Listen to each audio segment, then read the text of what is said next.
¿Dónde estás? Que contigo quiero bailar. This is a remix, La Fresca, Muhit. Sizni izlab chorladim, vujud turpan yerkatni topolmadim nigorim, qanday tatay bu dardni, kezib cho'nja chelakni, ko'rolmadim qoringizni, sizni ko'rib bu qalbim qachon olar oromni.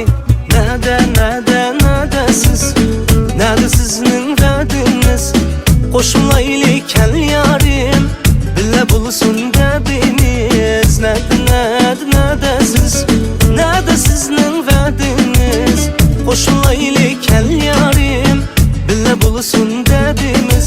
Nada siz, ¿Dónde tú estás? qo'shmaylik kal yarim. Díselo yo, me dijeron que andas sola, dime dónde tú estás, que ahora mismo yo voy por ti. Te refugias en las olas, adiós a la luna le imploras que se apiade de ti. Que por la que dices ser tu amiga te dejaste llevar, pero el corazón te prohíbe olvidar.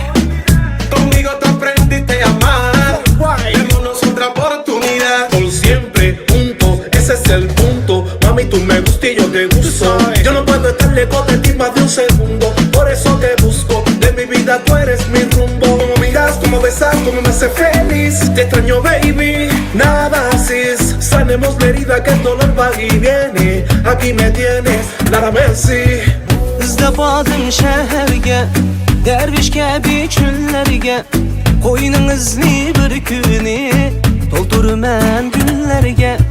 Tushundimu izdayman, kunduzimu izdayman, yuragimning egisi, ey güzelim sizdayman.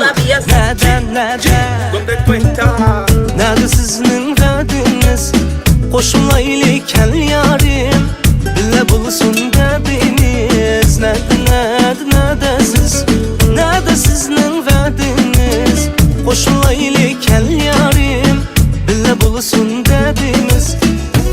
This is a remix, La Fresca, Muhit, Omar el ingeniero, en el nombre del beat, del mix con el mastering. ¡Ja!